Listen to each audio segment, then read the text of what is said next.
একজন রোজাদারকে ইফতার করাইবা, 3টা পুরস্কার, গুনাহ মাফ, জাহান্নাম থেকে মুক্তি, রোজাদারের সমপরিমাণ নেকি। বাহিরটা কেমনে সাজাইলাম?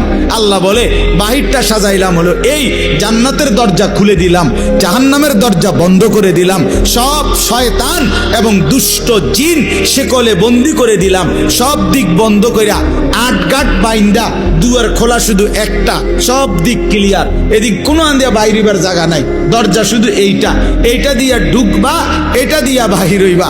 আল্লাহ যেন বলছে পুরা মাস আমি আল্লাহ নেকিও বাড়ায় দিলাম, ইবাদতও বাড়ায় দিলাম, জাহান্নামের দরজা বন্ধ করলাম, শয়তানকে বন্দি করলাম, জান্নাতের দরজা খোলা রাখলাম।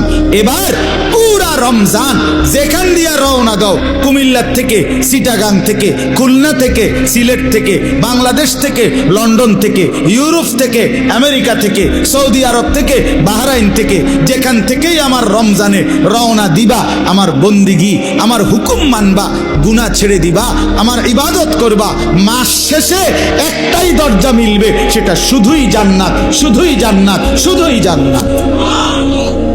30 দিনের মাথায়, 29 দিনের মাথায় সব ইমানদার জান্নাতে ঢুকবে।